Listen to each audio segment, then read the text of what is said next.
ओम गुरुर्ब्रह्मा गुरुर्विष्णु गुरुर्देव महेश्वरः गुरुः साक्षात् परं ब्रह्म तस्मै श्रीगुरुवे नमः। नीलाम्बुजश्यामलकोमलाङ्गं सीतासमारोपितवामभागं फाणौ महासायकचार्याफं नमामि रामो रघुवंशनाथं। बुद्धिहीनतनुजानिके सुमिरौ पवन कुमार बलवद विद्या देव मई हरहूँ कलेश विकार। प्रिय सज्जनों में सनातन धर्म सम्राट देवर्षि संत विमलेश्वरण अयोध्या बोल रहा हूँ। आज भादव मास की पूर्णिमा है। कल से पितृपक्ष लग जाएगा। जो हम आप लोगों के बीच में अपने विचार व्यक्त करते हैं, ये परात्पर सच्चिदानंद अकारण करुण करुणा वरुणालय आत्मकाम पूर्णकाम नैनाभिराम लोकाभिराम दशरथ के राम का ये संदेश है, जिसको सच्चिदानंद ब्रह्म कहते हैं। ब्रह्म प्रकृति, सनातन संस्कृति, श्रुति, स्मृति, दंड नीति, धर्म नीति, लोक नीति, राजनीति आदि की जो परंपराएं हैं, जिससे मनुष्य लोक परलोक में कल्याण का भागी होता है और सद्गति को प्राप्त होता है, दुर्गति नहीं होती है। 84 लाख आदि योनियों में अनेक तरह की भौतिक यातनाओं का शिकार भी नहीं होना पड़ता है। कल से पितृपक्ष है। जिन सज्जनों को गया जाना है वो कल से ही अपनी प्रक्रिया चालू करेंगे। भादव मास की पूर्णिमा के पहले जो घर से गया चले गए, उनको हमारे देश के ब्राह्मणों ने विवाह यज्ञ में आर्केस्ट्रा डीजे बजवाने लगे। सहनाई, शंखनाद, घंटनाद, घड़ियालनाद, मृदंगनाद सब बंद करा दिया। जिस विवाह में आर्केस्ट्रा डीजे बजता है, वहाँ ब्राह्मणों को नहीं जाना चाहिए। 108 यज्ञों में विवाह यज्ञ श्रेष्ठ है। ब्राह्मण लोग जिस कुल का कोई गया और त्रिपिंडी श्राद्ध के बिना गया है, उस कुल के जो पूर्वज हैं, जैसे धुंधकारी के आत्मकल्याण के लिए गोकर्ण जी बिना त्रिपिंडी किए घर से गया में श्राद्ध दिए तो उसका उद्धार नहीं हुआ। तब उनको फिर त्रिपिंडी करके और भागवत महापुराण का अनुष्ठान करना पड़ा। गरुड़ पुराण के अनुसार गया की परंपरा यही है, भादव पूर्णिमा के बाद जब पितृपक्ष लग जाए तब आप पीपल के वृक्ष के नीचे, बरगद के वृक्ष के नीचे, आंवले के वृक्ष के नीचे, बेल के वृक्ष के नीचे, पौराणिक नदियों के तट पर, पौराणिक तीर्थों में ही त्रिपिंडी होता है। घर गांव में त्रिपिंडी नहीं होता है। त्रिपिंडी करके जो गया में श्राद्ध करेगा, उसके पूर्वज त्रिपिंडी से जिसके पूर्वज प्रेताति योनि में हैं, तो 7 पीढ़ी पिछला जो है वो जब जिसके कुल में त्रिपिंडी होती है तो प्रेत आदि योनि से मुक्त होकर के उसके पूर्वज जब गया में यानी पितृलोक पहुँचते हैं, तब श्राद्ध और तर्पण पिंडदान पाते हैं।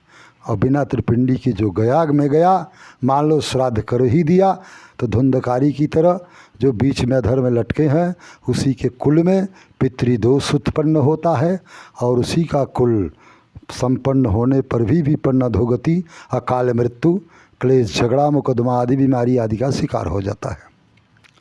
और उसके बाद अब हमारे जो राजधर्म योगी हैं, देखिए लालू यादव, ये भी राजयोगी हैं, राजधर्म पथिक हैं।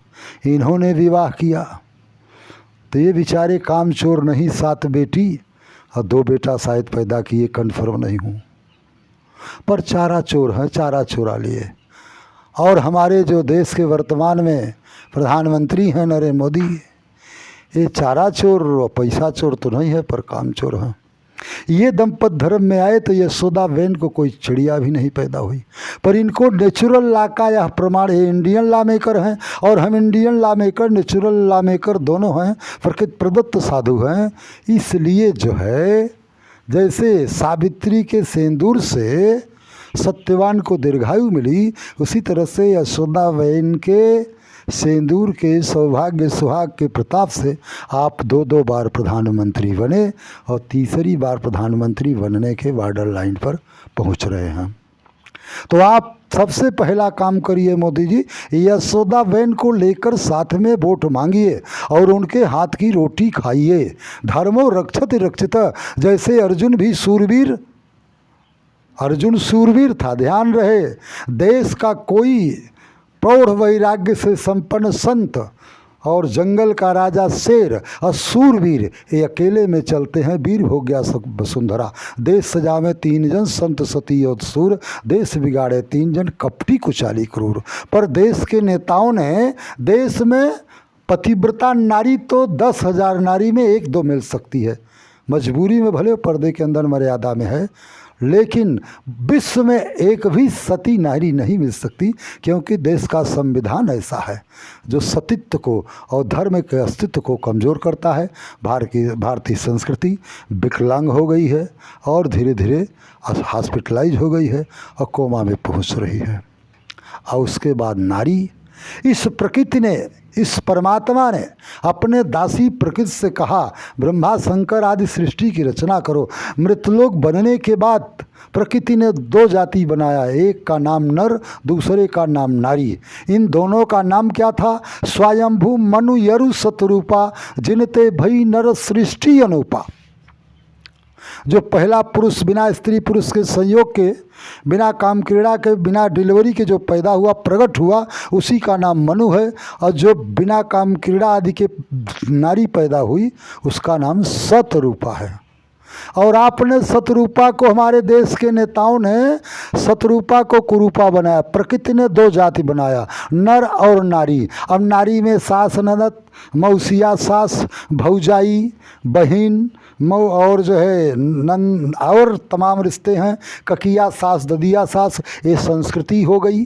और पुरुष में कका, बबा, दादा, नना, मामा, चाचा आदि, ये भी सो है भारतीय सनातन संस्कृति हो गई।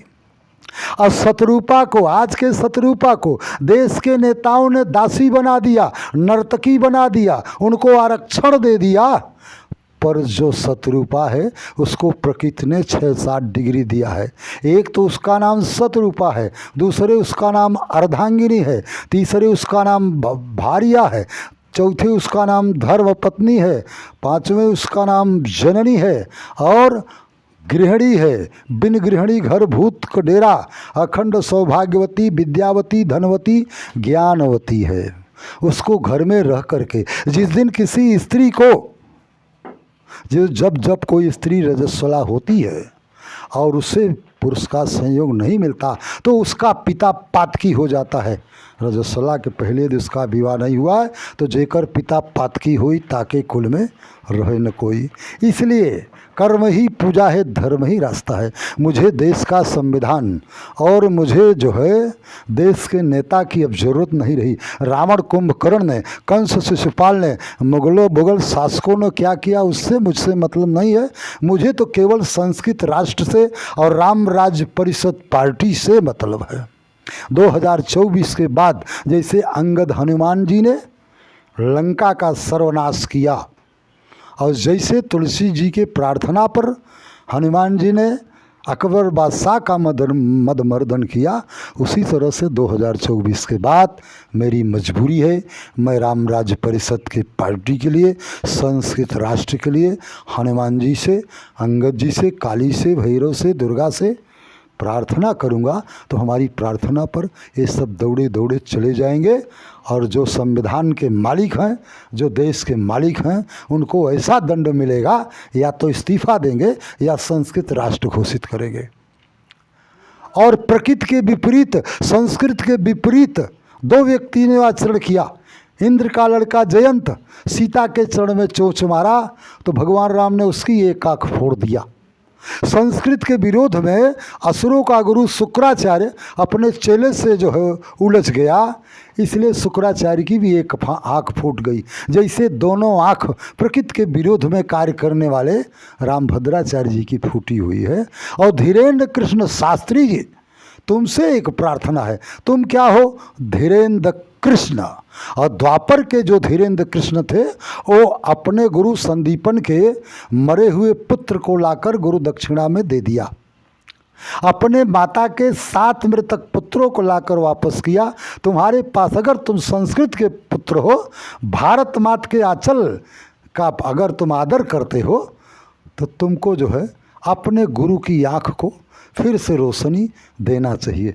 जो व्यक्ति लैट्रिन तक जाकर लैट्रिन से उतर नहीं सकता, वो पूरे दुनिया के धर्म का और धर्म के अनुयायियों का हाथ पकड़ के लेके चल रहा है। और जगत गुरु लिख रहा है, जगत गुरु तो वो होता है जो गुरुकुल में जा कर के ब्राह्मण कुल का जो प्रथमा से ले कर के और आचार्य तक की डिग्री प्राप्त कर ले, उसे जगत गुरु कहते हैं।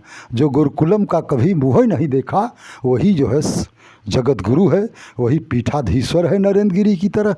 अब ये सब बारी बातें सब खत्म हुई, इसलिए मैं देश के नेताओं से प्रार्थना करता हूँ संस्कृत राष्ट्र के लिए। अब 2 अक्टूबर को गांधी जयंती है। गांधी जी और पंडित जवाहरलाल नेहरू, औरंगजेब आदि ने क्या किया मुझसे इसे मतलब नहीं है। 2 अक्टूबर को मैं विनम्र वैष्णव श्रद्धांजलि गांधी जी के चरणों में समर्पित करता हूं।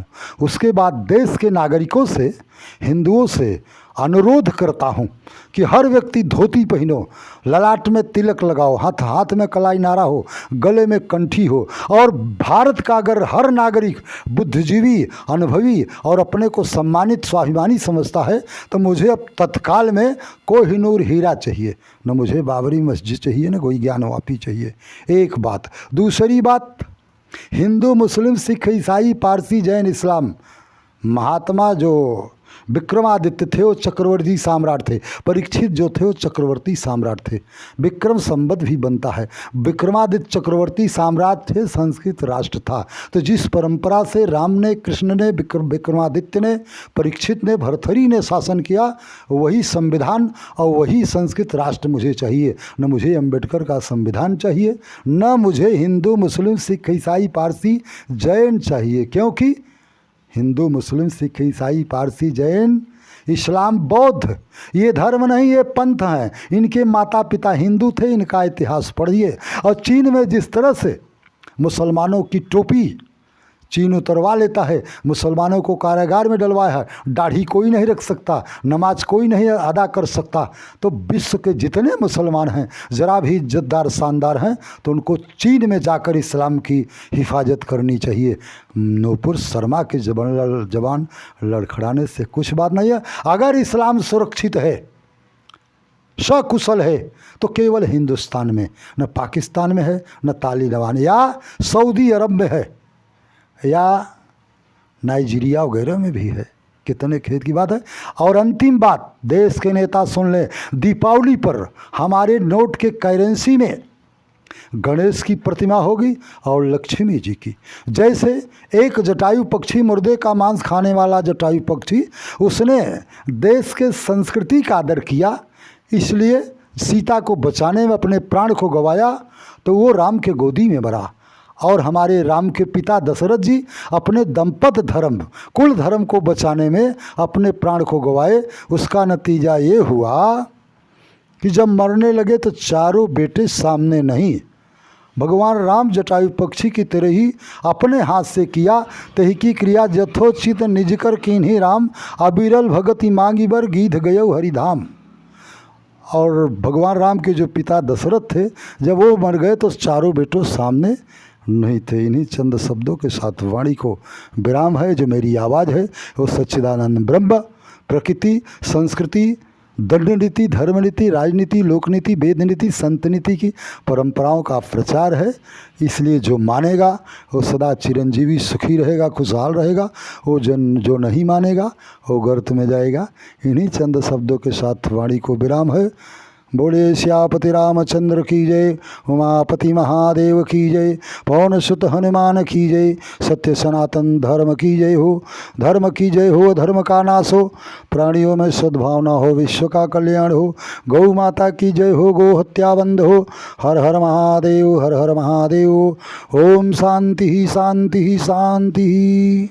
हम निकाला।